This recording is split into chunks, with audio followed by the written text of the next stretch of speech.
Sevgilimin sözleri hiç yadımdan çıkmay.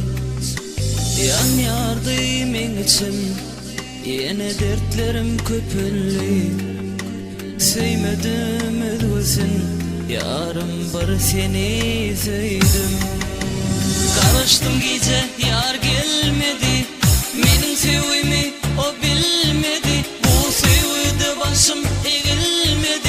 Var var söylerin seni men, başıma bela bolunum, elime dua bolunum, yüreğime ot salanım.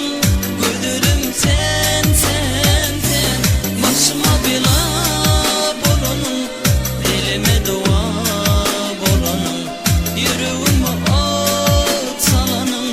Güdülüm sen sen sen.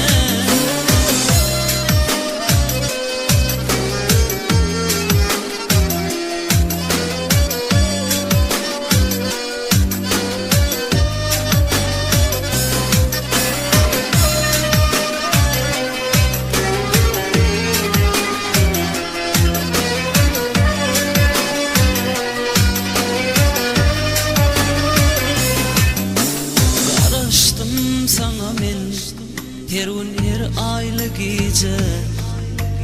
Gelmedin yine sen, gözlerim yollagalı.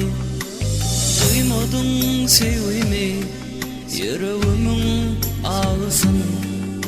Çektirme sen bana ayrılığın acısın. Karıştım gece yar gelmedi, menin sevgimi o bilmedi. Bu sevgide başım eğilmedi. Var var söylerin seni men, başıma bela bolunum, elime dua bolunum, yüreğime ot salanım.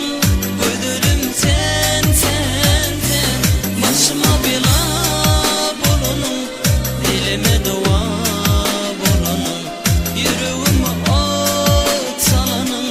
Güdülüm sen sen sen, başıma bela bolunum, elime dua bolunum, yüreğime ot salanım.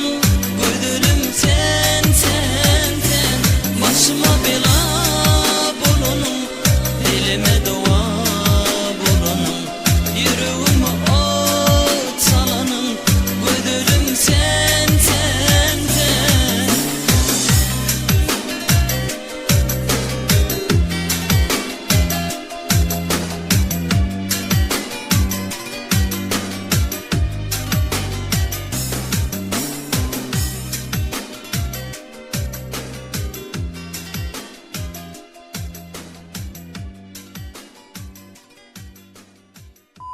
Ünsverin.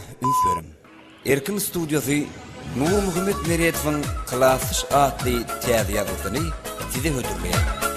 Nur Muhammed Meriyet'in birinci yazısından başlap ähli yazılarını Erkin Studyosu'nun dukanlarından sorap bilersiniz. Bizim kapımız sizin için elmudama açıktır.